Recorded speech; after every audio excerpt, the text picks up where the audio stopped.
우리 여호수아 마지막 장 24장 우리 중간 부분을 제가 읽어 드립니다.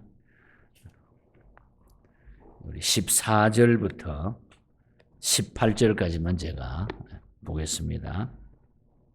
여호수아 24장 14절부터 18절까지입니다. 그러므로 이제 여호와를 경외하며 온전함과 진실함으로 그를 섬기라. 너희의 조상들이 강 저쪽과 애굽에서 섬기던 신들을 치워버리고 여호와만 섬기라. 만일 여호와를 섬기는 것이 너희에게 좋지 않게 보이거든 너희 조상들이 강 저쪽에서 섬기던 신들이든지 또는 너희가 거주하는 땅에 있는 아모리 족속의 신들이든지 너희가 섬길 자를 오늘 택하라. 오직 나와 내 집은 여호와를 섬기겠노라 하니 백성이 대답하여 이르되 우리가 결단코 여호와를 버리고 다른 신들을 섬기기를 하지 아니하오리니 이는 우리 하나님 여호와께서 친히 우리와 우리 조상들을 인도하여 애굽 땅 종되었던 집에서 올라오게 하시고 우리 목전에서 그 큰 이적들을 행하시고 우리가 행한 모든 길과 우리가 지나온 모든 백성들 중에서 우리를 보호하셨음이며 여호와께서 또 모든 백성들과 이 땅에 거주하던 아모리 족속을 우리 앞에서 쫓아내셨습니다. 그러므로 우리도 여호와를 섬기리니 그는 우리 하나님이시니이다 하니라. 아멘. 아멘.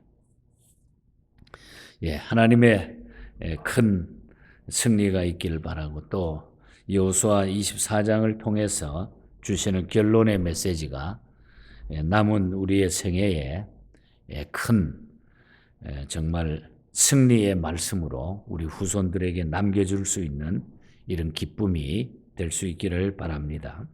이제 여호수아는 이 고별사를 마무리하면서 이스라엘의 역사를 쭉 다시 한번 해고시킵니다.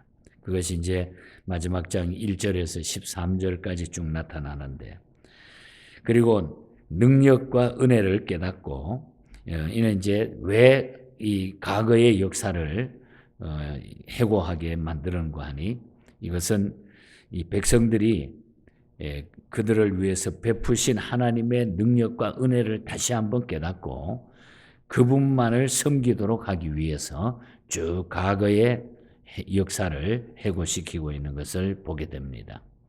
한편 이 본서의 마지막 부분, 우리가 마지막 부분을 읽지 않았는데 31절, 32절 이 마지막 부분에 가보면은 이제 여호수아, 요셉, 엘르아살은 그 아론의 아들이죠.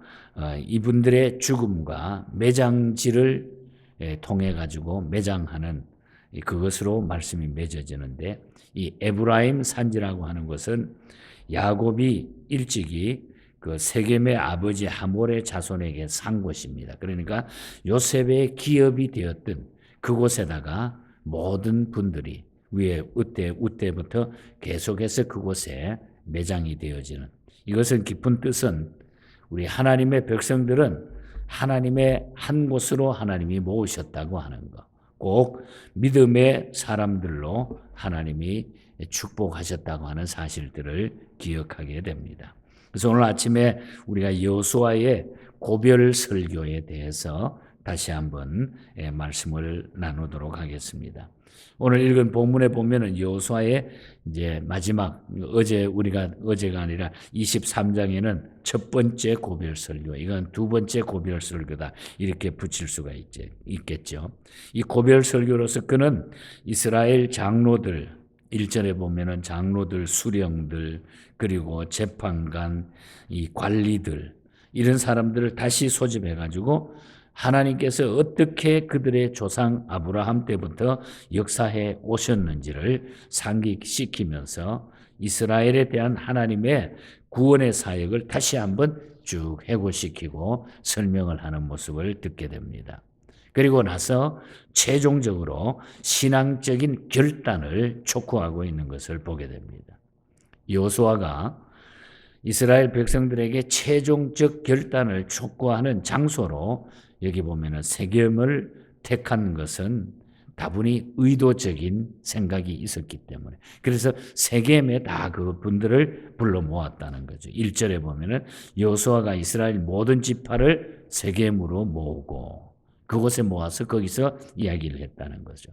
이 세겜은 원래 아브라함이 가나안 땅에서 제일 먼저 제단을 쌓고 하나님께 예배한 곳입니다.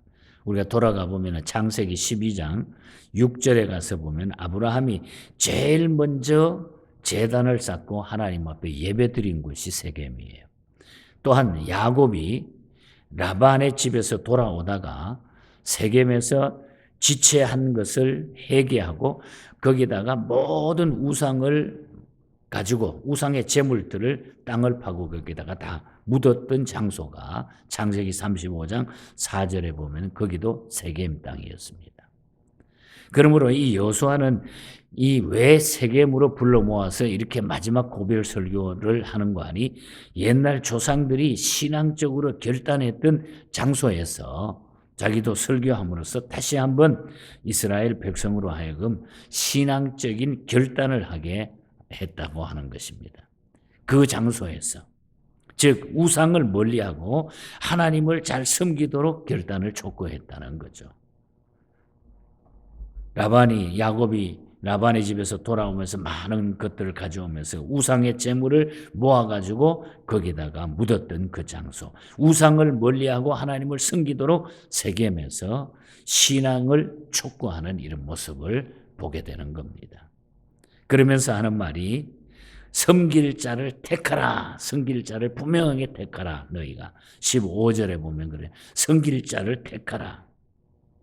여호수아는 1절에서 13절 사이에 보면 먼저 이스라엘 백성들에게 하나님의 구원의 역사를 회복케 한 다음에 이러한 역사 회고는 결국 백성들로 하여금 우리 하나님이 우주의 통치자이심을 깨닫게 하고 그리고 오직 이 세상의 구원자는 우상이 아니고 하나님인 것을 스스로 선택하는데 도움이 되도록 하기 위해서 그렇게 말씀을 하고 있다는 거죠. 우리는 하나님과 세상을 겸하여 섬길 수가 없습니다. 결단하라는 거죠. 항상 양자택일을 해야 됩니다. 두 가지를 다 할 수가 없는 거예요. 또한 이 선택은 강요에 의해서 되어질 것이 아니라 스스로 선택하라는 거죠. 스스로 선택하라. 하나님은 이 선택을 위해서 우리에게 자유의지를 주셨다는 것입니다. 자유의지는 인간만이 부여받은 신의 성품입니다. 그래서 우리는 섬길 자를 택해야 된다. 우리가 택해야 돼. 그 택하는 것은 내가 택하라는 거예요. 택하라는 거예요. 그러나 자유에는 반드시 책임이 주어진다는 거죠. 선택한 것에 대한 책임이 주어진다. 많은 자유의지의 선택 중에 우리는 영생에 대한 선택을 그래서 잘해야 된다는 거죠. 마태복음 우리 산상수훈 가운데 7장 13절 이하에 보면은 좁은 길과 넓은 길에 대한 이야기를 하셨어요. 이 좁은 길과 넓은 길에 대한 선택을 요구하고 계시는데 어떤 길을 택하든 선택은 자유지만은 좁은 길을 선택하면 영생이지만은 넓은 길을 선택하면 멸망이라고 하는 사실을 설명했습니다.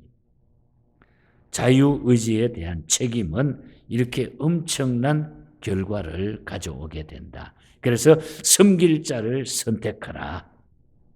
저와 여러분들은 이미 이렇게 우리 주님을 선택하고 이 길을 택한 줄 믿습니다, 여러분. 그게 얼마나 감사한지 모르죠.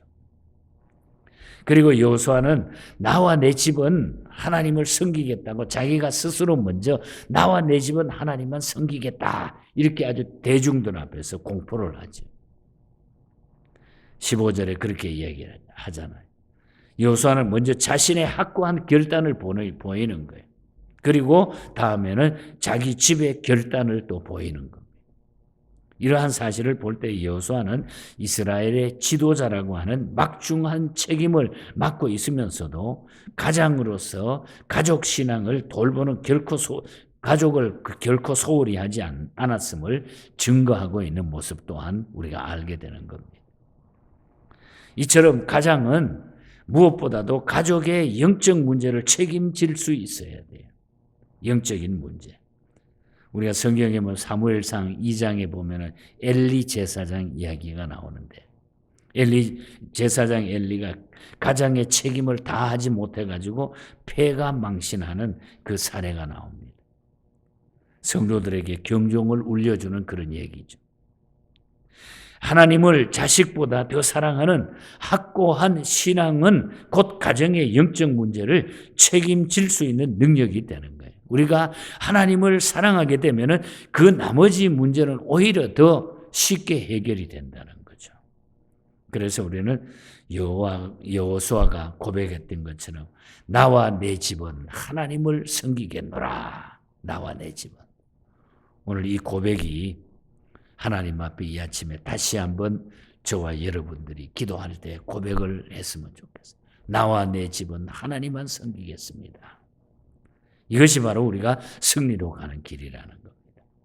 그리고 끝으로 여호수아의 결단의 확신이 결국은 백성들에게 확신을 주게 됐다는 거예요. 한 지도자의 이 결단이 결국은 많은 무리들에게, 백성들에게 확신을 줄 수 있는 능력으로 임했다는 거죠. 백성들은 여호수아의 확고한 결단을 듣고 나가지고 우리도 하나님만 섬기겠습니다. 같이 이제 우리도 하나님만 섬기겠습니다. 약속을 하는 이 모습이 나타나고 있습니다. 한 사람의 확신이 얼마나 많은 사람을 구원의 길로 인도하고 있습니까? 오늘 우리의 확신이 없는 신앙이 많은 사람을 타락의 길로 인도할 수도 있다고 하는 것을 그래서 우리는 깨닫고 다른 사람들에게 좋은 영향을 끼칠 수 있는 확신이 있는 신앙을 우리가 고백할 수 있어야 된다. 내가 바로 딱 쓰면은 내가 바른 신앙으로 결단하고 나가면은 주변의 다른 사람들도 영향을 받게 된다는 거예요. 이 결단이 결국 하나님의 뜻을 이루어드리게 된다는 것입니다. 31절에 보면 이스라엘이 여호와가 사는 날 동안 여호수아 뒤에 생존한 장로들 곧 여호와께서 이스라엘을 위하여 행하신 모든 일을 아는 자들이 사는 날 동안 여호와를 섬겼더라. 여호와를 섬겼더라. 그리고 마지막에 많은 사람들의 이름을 열거하면서 매장된 또 장례가 된 그 곳을 이야기하고 있는 것을 보게 됩니다. 우리는 여호수아를 결론을 내리면서 마지막 부분을 우리가 결론을 내리면서 정말 주님을 끝까지 우리가 사랑하고 나가야 된다. 주님은 언제나 나와 함께 하시는 분이다. 더 우리가 주님을 사랑해야 된다. 더 사랑해야 된다. 엘리자벳 프렌티스 여사라고 하는 분이 계셨어요. 1856년에 사랑하는 자녀들이 자기보다 전염병으로 먼저 세상을 떠나게 됐어요. 그래서 엄마가 그렇게 되니까 가슴이 메어지도록 아프고 하나님 앞에 기도하면서 걱정과 근심과 믿음을 가지고 살았지만은 너무너무 가슴이 아팠어. 그래서 자기도 병을 얻어가지고 끝까지 기도하면서 견디다가 마지막에 세상을 떠나게 됩니다. 그래서 그 남편 조지 프렌티스 목사가 나중에 짐을 정리하다가 자기 아내의 유품 속에 보니까 글을 써놓은 것이 발견이 된 거예요. 시를 써놓은 것이.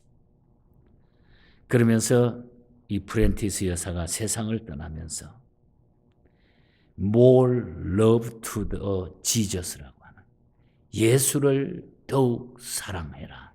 예수를 더욱 사랑하지 못한 것이 어쩌면 나에게 후회가 될지 모른다. More love to the Jesus. 예수를 더욱 사랑. 예수를 좀 더 사랑. 조금만 더 예수님을 사랑. 이 시가 발견이 되는데 이 시가 바로 찬송가 511장 10입니다. 내 구주 예수를 더욱 사랑, 엎드려 비는 말 들으소서. 내 진정 소원이 내 구주 예수를 더욱 사랑, 더욱 사랑. 이전에 세상 나 기뻤어도 지금 내 기쁨은 오직 예수. 다만 내 비는 말 내 구주 예수를 더욱 사랑, 더욱 사랑. 3절 가사에 보면 이 세상 떠날 때 찬양하고 숨질 때 하는 말 이것일세. 다만 내 비는 말 내 구주 예수를 더욱 사랑. 그래서 이게 발견이 되어서 이 남편 프렌티스 목사가 하나님 앞에 감사하면서 윌리엄 돈이라고 하는 작곡 전문가에게 이 시를 갖다 줘가지고 찬송가로 작곡을 하게 돼서 우리가 지금 부르고 있는 은혜스러운 찬송이 됐어요. 여러분, 우리가 이 세상은 언제 떠날지 몰라요. 다 우리가 자기가 하던 일들을 멈추고 이제 우리는 가야 돼. 여호수아도 그랬고 모세도 그랬고 우리 역시 마찬가지. 조금 더 예수를 사랑했으면 좋겠어요. 조금 더 후회하지 않도록. 그래서 우리는 끝까지 예수님밖에, 주님과 동행하는 길밖에. 그래서 우리가 이 세상 사는데 가장 안전한 시큐리티는 바로 예수 안에 사는 겁니다. 예수 안에. 어디로 가든지 겁낼 것 없네. 어디든지 예수 함께 가려네. 497장 가사도 그래요. 가장 타우러가 만든 이 시큐리티라고 하는 찬송의 제목이 시큐리티. 가장 안전한 것은 주님과 동행하는 것. 주님과 동행하는 것. 어디든지 나를 이끌며 어디든지 예수 함께 가려네. 예수 안이 가면 낙없고 항상 예수 함께 가면 겁없네. 그래서 우리가 이 세상 가장 안전한 것은 우리가 예수 잘 믿고 주님 많이 사랑하고 하나님 조금만 더 사랑하게 해주세요. 오늘 아침에 뭘 더 지졌어? 하나님 내가 예수님을 조금만 더 지금보다 조금만 더 사랑하게 해주세요. 이런 간절한 마음이 우리 남은 생에 우리에게 능력을 주게 된다는 겁니다. 이 기쁨을 우리가 예수 믿는 이 기쁨이 이건 누가 이것을 이해할 수 있겠어요? 믿지 않으면 모르는 거예요. 우리는 영원한 그 천국의 백성이 됐기 때문에 이미 세겜에 있는 이 에브라임 지파가 사나운 영적인 천국이 우리에게 주어져 있기 때문에 우리는 그곳에 이제 이 세상 떠나면 가게 된다는 거죠. 이 믿음으로 이 한 주간도 복되게 사시고 오늘 하루도 기쁨으로 언제나 주 안에 살아가는 이런 승리자들로 꼭 승리하시기를 축복합니다. 하나님